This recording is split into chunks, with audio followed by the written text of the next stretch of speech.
एक लड़का अपने गुरुजी के साथ उनके आश्रम में ही रहता था। वहीं वो विद्या अध्ययन कर रहा था और गुरुजी की सेवा भी करता था। गुरुजी अब बूढ़े हो चले थे, लेकिन उनका शिष्य अभी जवान था। गुरुजी बहुत बड़े ध्यानी व्यक्ति थे। जब वो ध्यान करने बैठते तब 2-2 दिनों तक वो ध्यान में ही रहते। गुरुजी के पास एक अनोखी शक्ति थी कि जब वो ध्यान करने बैठते थे तब वो किसी का भी भविष्य देख सकते थे। एक दिन प्रातः काल गुरुजी ध्यान कर रहे थे। उन्होंने देखा कि आज के 8वें दिन उनके उस प्रिय शिष्य की, जो उनके पास रहता है, उसकी मृत्यु हो जाएगी। गुरुजी ने अपने शिष्य को बुलाया और कहा, मैं अगले 8 दिनों के लिए तुम्हें छुट्टी देता हूँ, तुम अपने घर जाकर घूम कर आ सकते हो। शिष्य ने कहा, ठीक है गुरुजी, पिछले कुछ दिनों से मेरा भी बहुत मन था अपने घर जाने के लिए। गुरुजी ने कहा, ठीक है, अब तुम जा सकते हो, लेकिन याद रखना 8वें दिन शाम तक तुम्हें आश्रम वापस आ जाना है। शिष्य ने कहा, ठीक है गुरुजी, लेकिन आप अपना ख्याल रखना। शिष्य ने कहा, गुरुजी, अब आप बूढ़े हो चुके हैं, इसलिए आश्रम का कोई भी काम हो तो मेरे लिए छोड़ देना, मैं आकर उसे कर लूंगा। इसके बाद शिष्य ने अपने गुरुजी का आशीर्वाद लिया और पहाड़ी से नीचे उतर गया। शिष्य के गांव के रास्ते में एक नदी पड़ती थी। उस नदी के किनारे चींटियों का एक हील था, जिनमें लाखों चींटियां थी। उनमें से कुछ चींटियां लगातार हील के अंदर जा रही थी और कुछ बाहर आ रही थी। शिष्य बैठकर इन चींटियों को देखने लगा।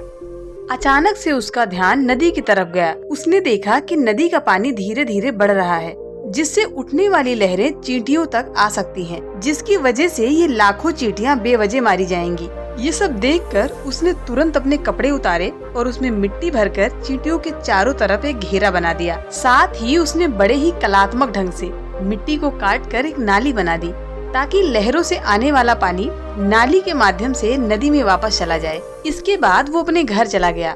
उसके 8 दिन कब बीत गए उसे पता ही नहीं चला।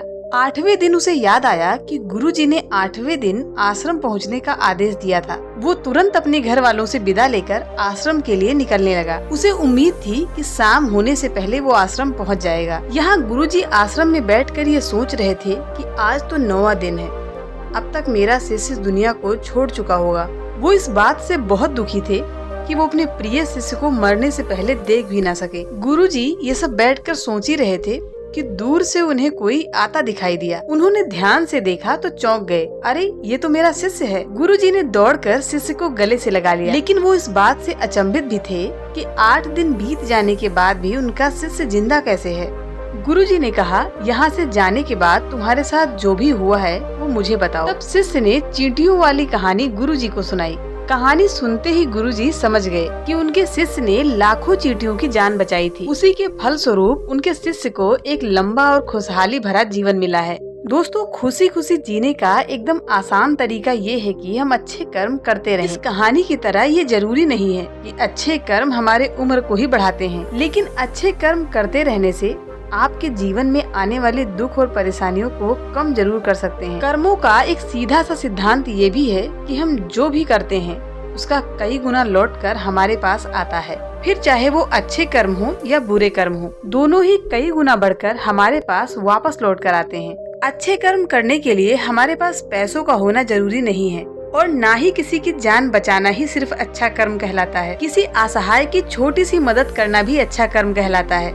किसी दुखी इंसान को सांत्वना देना भी अच्छा कर्म है। किसी भी प्रकार से अगर हम किसी का दुख कम कर पाते हैं तो वो अच्छा कर्म है, और साथ ही अच्छे कर्म करने से हमें सुख की अनुभूति होती है। दोस्तों, साथ ही आप लोग वीडियो देखने के बाद कमेंट भी जरूर करा कीजिए, जिससे आप लोगों की राय हमें पता चलेगी।